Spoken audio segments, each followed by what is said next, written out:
महामारी के कारण देश में कई जरूरी गतिविधियों पर पिछले साल से ही ब्रेक लगा हुआ है। पिछला पूरा शैक्षणिक सत्र लॉकडाउन और अनलॉक में फंसा रहा। पढ़ाई तो काफी हद तक ऑनलाइन हो गई, लेकिन जब बारी आई परीक्षाओं की तो बच्चों को सीधे अगली कक्षा में प्रमोट करने का तरीका ही उचित लगा। 10वीं बोर्ड की परीक्षाएं भी नहीं हुई और आंतरिक मूल्यांकन के आधार पर विद्यार्थियों को 11वीं कक्षा में भेजा गया। लेकिन 12वीं की बोर्ड परीक्षा को लेकर अब तक कोई साफ निर्णय नहीं लिया गया है और अब विद्यार्थी मांग कर रहे हैं कि 12वीं की परीक्षा भी रद्द की जाए। देखिए रिपोर्ट।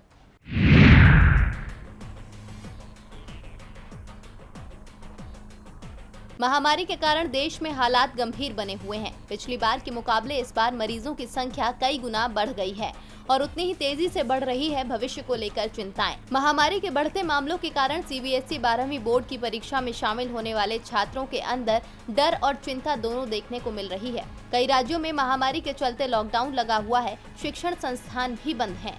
ऐसे में छात्र और अभिभावक 12वीं कक्षा की बोर्ड परीक्षा को रद्द करने की मांग कर रहे हैं।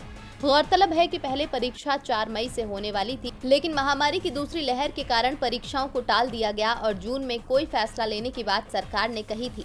लेकिन अब 12वीं बोर्ड परीक्षा में शामिल होने वाले छात्र सोशल मीडिया पर प्रधानमंत्री नरेंद्र मोदी से परीक्षा रद्द करने की अपील कर रहे हैं, जिसके लिए छात्र ट्विटर पर #Modi ji cancel 12th boards और #cancel exam save students trend करा रहे हैं।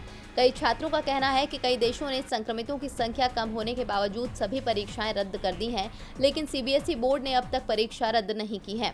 इससे पहले छात्रों ने शिक्षा मंत्री रमेश पोखरियाल निशंक और सीबीएसई से #कैंसल बोर्ड एग्जाम्स ट्रेंड कराकर परीक्षा रद्द करने की अपील की थी।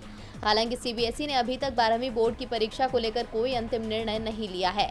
अब देखना होगा कि सरकार जल्द ही 12वीं बोर्ड परीक्षा को लेकर कोई फैसला लेती है या नहीं, क्योंकि सरकार की ओर से जितनी देर होती जाएगी, छात्रों के भीतर बेचैनी और डर उतना ही बढ़ता जाएगा। टीवी लाइव की रिपोर्ट।